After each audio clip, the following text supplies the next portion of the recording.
Viewer discretion is advised.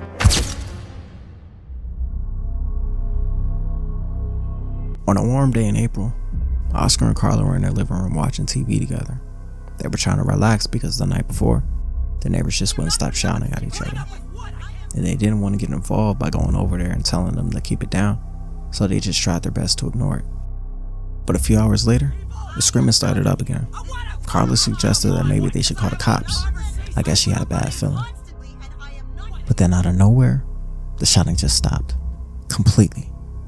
The couple thought it was over, but then they heard a loud pop.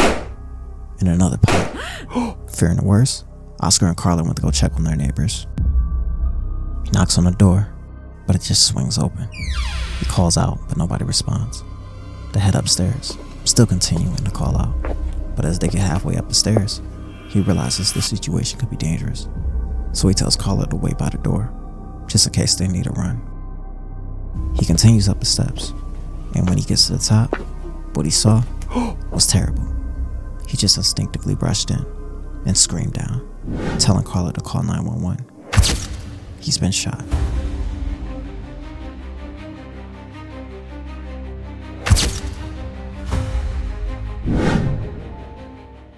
When Ronnie was a little boy, he used to love to sing.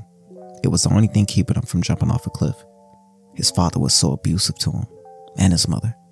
He'd have little talent shows where he'd just sing for his mom for hours and hours. But his childhood was so chaotic, his father would beat him for any and everything. He was never good enough, and his mom had to constantly remind him to just keep singing. And he did.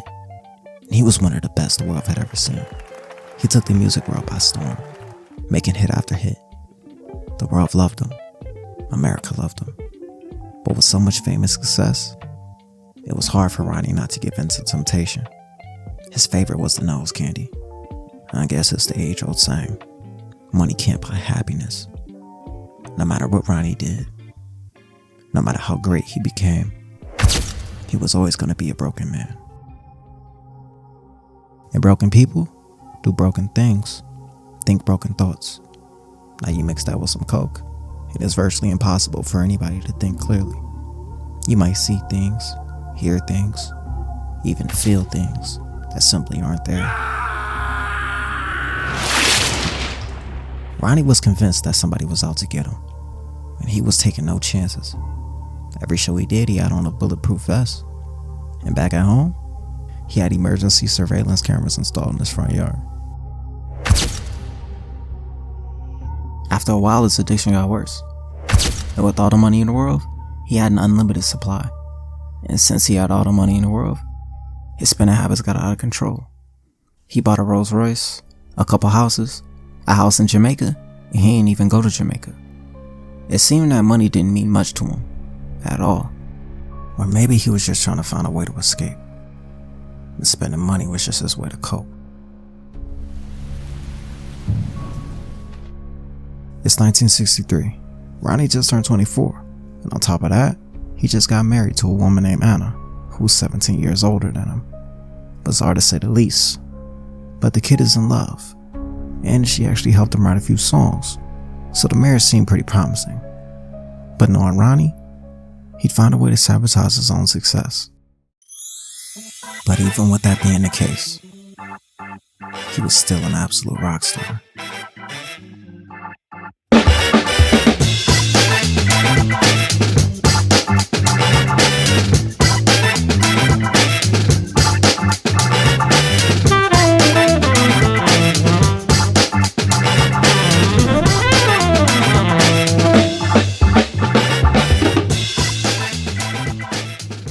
I guess when it's good, it's good.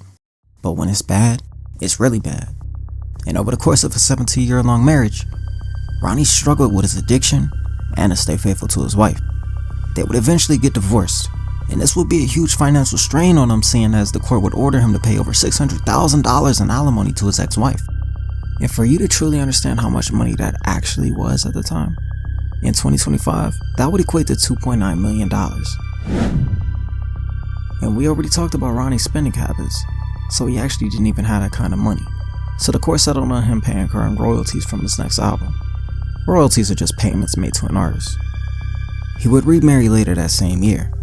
I think it was an impulsive decision, seeing as he still had his addiction, issues with infidelity, and financial issues.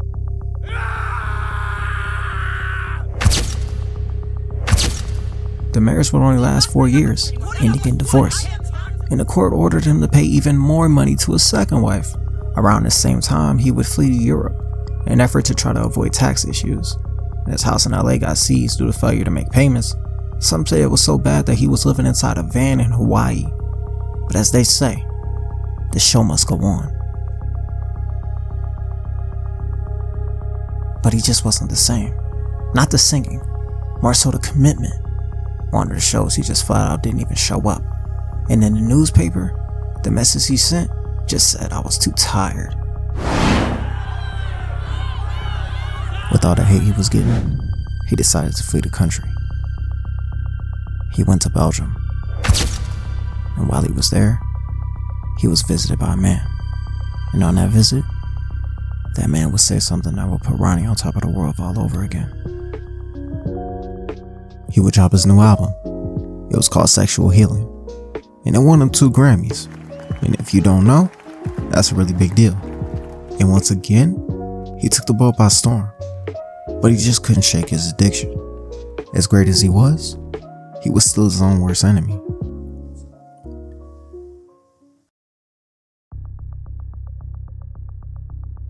I guess he figured either way he'd get rid of his addiction, or he just wanted to settle a score with an old bully. Either way, he decided to visit his parents.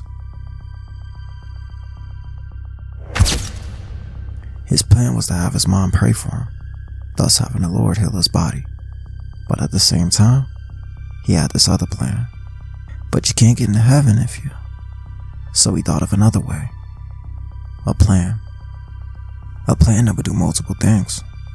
A plan that would end his addiction, get his old bully thrown in prison, and save his mom from a ticking time bomb. And to make sure that there was no interference with this plan, he gave his dad a gun as insurance. So this plan was kind of like a bomb. You know, it was only going to go off when he hit the red button. So he was just kind of waiting for a good time. So one day, Ronnie's out with some friends and they're partying and having a good time, but Ronnie just has a bit too much to drink. So he ends up getting a ride home. Now when he gets out of the car, he's kind of stumbling a little bit and he struggles to find the key to the door. And then when he finally finds the key to the door, he struggles to open the door. And keep in mind, it's about 2 a.m. at this point and he's making a lot of noise. And finally he opens the door and he kind of just stumbles into his room and passes out right there on the bed.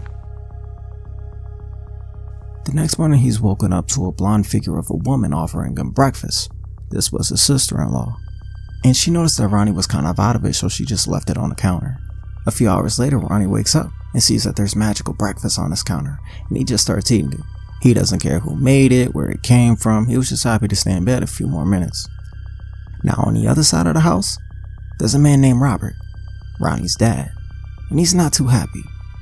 Why'd she offer him breakfast and not me? I swear that boy gets whatever he wants. Ronnie. Now while he's thinking of all these things about Ronnie, he's beginning to get more and more frustrated because he's looking for something and he just can't find it. So finally he screams up to his wife, asking her if she knows where it's at. And as usual, they would start arguing about it. So as they're arguing, Ronnie's hearing it, and he's getting more and more angry. And out of nowhere, he just decides to press the red button. So he screams up to his dad. His dad comes into the room like, what did he just say? And then Ronnie charges into him. He pushes him on the ground, and when he's down, he starts kicking and screaming at him. And at this point, he's in complete rage. His hearing went away completely, and all he could see out of the corners of his eyes was complete darkness. The only thing that was clear to him in his vision was this bully that was laying on the ground in front of him. The bully that beat him for wetting the bed when he was 5 years old. The bully that beat him for coming home late from school when he was 9. The bully that beat him for forgetting to take out the trash when he was 12. And he wasn't going to stop until the bully was gone. But then he heard a faint voice of what sounded like an angel speaking to him. But he couldn't hear what she was trying to say. So she said it again and again. And all of a sudden, those dark corners started to show a light. And that light got brighter and brighter. And pretty soon the voice started to become more and more clear. And eventually, he heard what the angel was trying to tell him.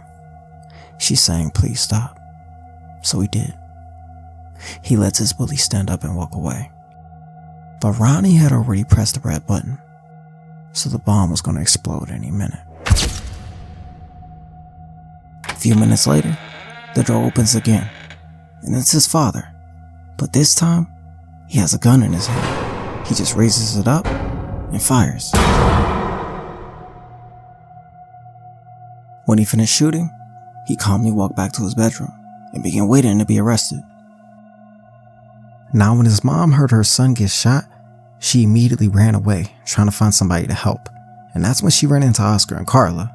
She tried to explain the situation, but she was hard to understand, so they really didn't even know what to expect. So that's when he knocks on the door, but it just swings open. He tries to call out, but Ronnie can't respond, seeing as he's losing consciousness. So they head upstairs, still continuing to call out. But when they get halfway up the steps, he realizes the situation could be dangerous. So he tells Carla to wait by the door, just in case they need to run. He continues up the steps, and when he gets to the top, what he saw was terrible. Ronnie, his brother, on the ground with 2 bullets in his chest. He would immediately rush in and scream down, telling Carla to call 911. He's been shot. And she did, but the paramedics wouldn't come in the home with an active shooter. So now Carla has a mission. She needs to locate the gun so that the paramedics can save Ronnie's life.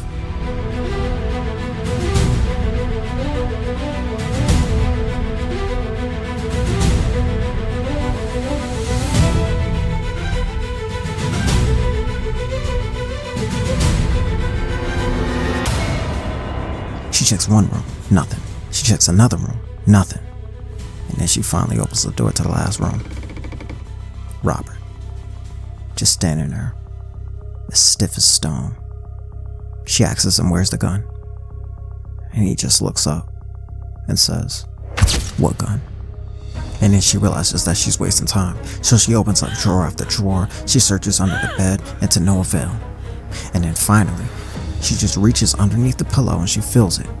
It's the gun. So when the paramedics got to Ronnie, they put him on a gurney and rushed him to the hospital. But it was already too late. Ronnie died in the hospital that day.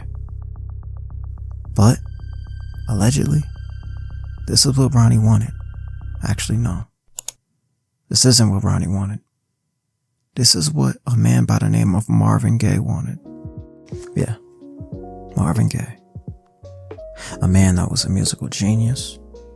A man that struggled with suicidal thoughts and an addiction. And a man that had a father that would kill his own son. Marvin Gaye. His plan was to get rid of his addiction. And, in a messed up way, he did. And then, get his old bully thrown in prison. Now his father had been arrested for first-degree murder. But it wasn't that simple. You see, Ronnie's father took the case to trial, and they deemed the incident an act of self-defense. Remember when Ronnie was... A part of Marvin's plan was to save his mom from a ticking time bomb. And after what happened to him, she eventually filed for divorce. So, good for her. Heroes get remembered, but legends never die. And the legend of Marvin Gaye's music will live on forever.